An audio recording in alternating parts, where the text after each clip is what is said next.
வணக்கம். இது எஃப்ஐஆர். நாட்டின் பல்வேறு இடங்களில் நிகழ்ந்த குற்றங்கள் மற்றும் அதன் பின்னணி பற்றிய தொகுப்புகளை இப்போது பார்க்கலாம்.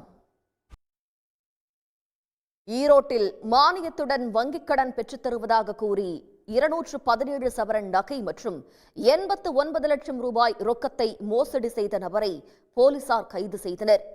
பொதுமக்களிடம் நகையை வாங்கி அதை அடகு வைத்து கிடைக்கும் பணத்தை வங்கிக் கடன் என்று கொடுத்து ஏமாற்றியதுடன் அந்த பணத்தையும் அதிக வட்டி தருவதாக கூறி திரும்ப பெற்று கைவரிசை காட்டியது எப்படி?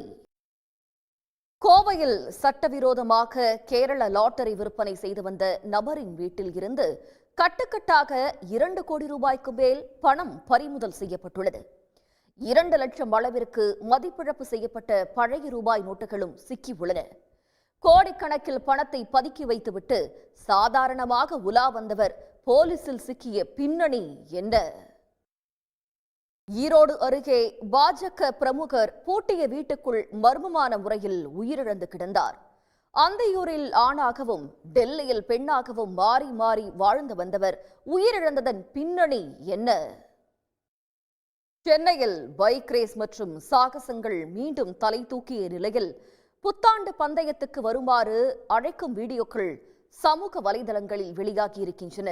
இதனால் பைக் பறிமுதல் உள்ளிட்ட அதிரடி நடவடிக்கையில் இறங்கியிருக்கும் போலீசார் இரவு நேரத்தில் சாலைகளில் பைக் சாகசங்களில் ஈடுபடும் இளைஞர்களுக்கு கடும் எச்சரிக்கை விடுத்திருக்கிறார்கள். ஸ்ரீவில்லிபுத்தூர் அருகே 2000 ரூபாய் கடனுக்காக நாட்டு வெடிகுண்டு வீசப்பட்ட சம்பவம் பரபரப்பை ஏற்படுத்தியுள்ளது. இந்த விவகாரத்தில் பெண், சிறுவன் உட்பட 7 பேரை போலீசார் கைது செய்தனர்.